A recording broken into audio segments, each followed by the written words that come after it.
손해배상 책임이 발생하는 대표적인 두 가지 원인은 인한 손해배상 책임과 으로 인한 손해배상 책임이 있습니다. 나 일주일 뒤에 이 대학교 등록금 300만원 내야 되고 일주일 내로 꼭 갚아야 된다 라고 해놓고 돈을 빌려간 다음에 나중에 보니까 이 등록금 내야 될 날까지 돈을 안 갚고 그 다음 날에 돌려주게 됐습니다.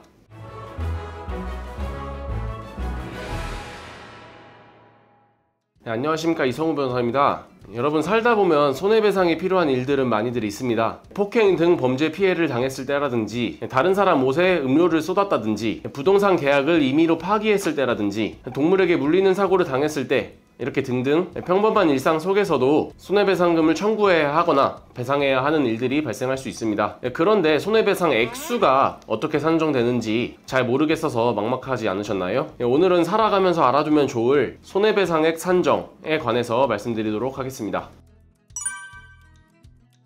손해배상 책임이 발생하는 대표적인 두 가지 원인은 불법행위로 인한 손해배상 책임과 채무불이행으로 인한 손해배상 책임이 있습니다. 불법행위로 인한 손해배상은 고의, 과실로 인한 위법행위로 인해서 타인에게 손해를 가한 경우에 발생하는 손해배상 책임입니다. 예를 들어서 누군가를 때리면 그 폭행 행위는 민사상 불법행위가 성립하고 가해자는 그로 인한 손해배상 책임을 지게 되는 것이죠. 다음으로 채무불이행으로 인한 손해배상은 계약에 관한 책임으로서 채무자가 채무를 제대로 이행하지 않았을 때 손해를 배상하는 손해배상 책임입니다. 예를 들어서 대여금 계약을 통해서 돈을 빌린 사람이 약속한 날짜에 돈을 돌려주지 않을 때 그 불이행에 대한 책임으로서 원금에 붙는 지연이자, 이것도 손해배상의 일종입니다. 불법행위로 인한 손해배상에서 손해 분류 관련해서 판례는 손해 3분설에 따라서 적극적 손해, 소극적 손해, 정신적 손해, 이렇게 구분을 합니다. 첫 번째로 적극적 손해란 재산의 감소, 쉽게 말하면 실제로 지출된 돈이라고 생각하시면 됩니다. 예를 들면 어떤 사고로 피해를 입었을 때 실제로 지출하게 된 병원비, 이런 게 적극적 손해입니다. 두 번째로 소극적 손해란 일실수입이라고도 하는데요. 쉽게 말하면 벌 수 있었는데 못 벌게 된 돈 을 의미합니다. 예를 들면 사고로 피해를 입었을 때 병원에 입원해 있느라 일을 못해서 못 번 돈, 이게 소극적 손해가 되는 겁니다. 세 번째로 정신적 손해란 말 그대로 정신적인 손해를 의미하는데요. 위자료라고도 하죠. 예를 들어 사고로 피해를 입었을 때 그때 느꼈던 고통이라든지 어떤 트라우마라든지 아니면 일상에서 불편함을 겪는 데서 오는 스트레스라든지 이런 정신적인 손해들을 말합니다. 만약 여러분이 어떤 불법행위를 당했다면, 예를 들면 누구한테 맞았다거나 어떤 사고 피해를 입었다거나 라고 한다면 이 손해 3분설을 생각해서 어느 정도 되겠구나, 이렇게 한번 생각을 해보시면 좋을 것 같습니다. 손해의 범위에 대해서 말씀드리기 전에 한 가지 상황을 먼저 말씀드려 보겠습니다. 만일 여러분이 대학교에 진학하게 됐는데 평생을 목표하던 대학교에 겨우 합격을 했어요. 그래서 일주일 뒤에 등록금 300만원을 내야 되는데 내 전재산이 300만원이다. 그런데 갑자기 친구가 나한테 찾아와서 너무 급한 사정이 있다고 돈을 빌려 달래요. 그래서 내가 친구한테 말을 해요. 나 일주일 뒤에 이 대학교 등록금 300만원 내야 되고 나 돈이 이거밖에 없는데 일주일 내로 꼭 갚아야 된다, 이렇게 얘기를 하게 되겠죠. 그래서 그 친구가 알겠다, 꼭 그 일주일 내로 너 등록금 낼 수 있게 갚을게 라고 해놓고 돈을 빌려간 다음에 나중에 보니까 이 등록금 내야 될 날까지 돈을 안 갚고 그 다음 날에 돌려주게 됐습니다. 미안하다, 하루밖에 안 늦었으니까 300만원에 만원 더 붙여서 줄게, 이렇게 얘기를 해요. 이러면 여러분은 정말 어이가 없겠죠. 이러한 사정과 관련해서 손해배상의 범위로 통상손해와 특별손해가 있습니다. 통상손해는 말 그대로 통상적으로 발생하는 것으로 여겨지는 손해를 말합니다.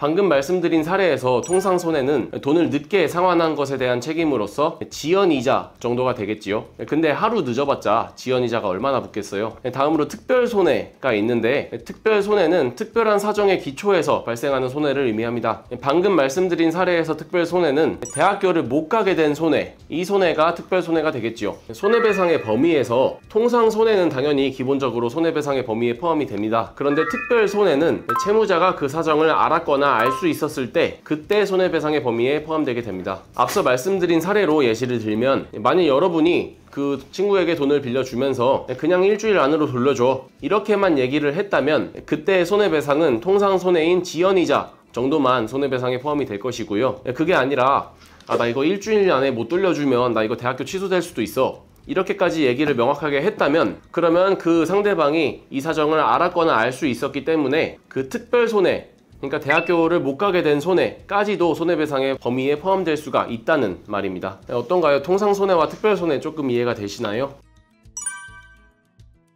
손해배상의 액수 산정에는 과실상계와 손익상계도 같이 고려가 됩니다. 과실상계는 채권자에게도 과실이 있는 때에 그만큼 참작을 해서 배상액을 감액하는 것을 의미하고요. 손익상계는 손해를 받은 사람이 동일한 원인으로 이익도 얻은 경우에 그 이익을 공제하는 것을 의미합니다. 예를 들어서 어떤 사고가 발생해서 사망사고가 발생했을 때 그때 단순 손해가 만약에 10억이라고 가정을 한다면 그 사망한 사람이 30%만큼 실수를 했다 라고 한다면 그 과실 3억만큼 감액을 하는 게 과실상계이고요. 그 사망한 사람이 어차피 식비나 이런 생활비로 1억 정도는 사용했을 것이다 라고 한다면 그건 지출될 돈이 지출되지 않은 거니까 그만큼은 공제를 하는 것이 손익상계입니다. 손해배상액을 산정할 때에는 보통 이러한 과실상계, 손익상계도 대부분 같이 고려되는 편이니까 이 역시도 같이 고려를 해서 따져볼 필요가 있습니다.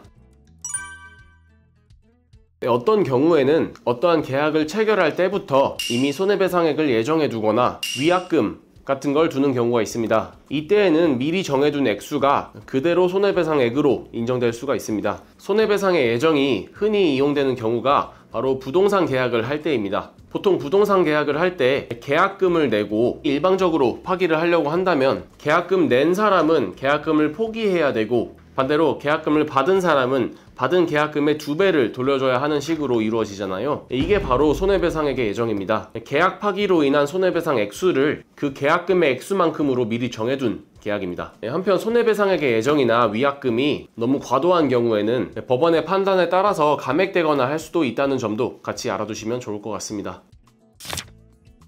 오늘은 손해배상액 산정에 대해서 알아보았는데요. 알려드린 내용을 통해서 대략적으로 어떠한 방식으로 손해배상이 산정되는구나 하고 느낌 정도는 알 수 있겠죠. 하지만 막상 손해배상 소송을 진행하려고 할 때 그 정확하게 손해배상 액수를 산정하기는 쉽지 않을 겁니다. 손해액을 잘 입증해야 하는 문제도 있고요. 따라서 손해배상을 청구해야 하거나 아니면 손해배상금을 배상해야 하는 소송사건이 있을 때에는 변호사의 도움을 받아보시는 것도 추천드립니다. 오늘의 영상이 도움이 되었다면 구독, 좋아요 부탁드립니다.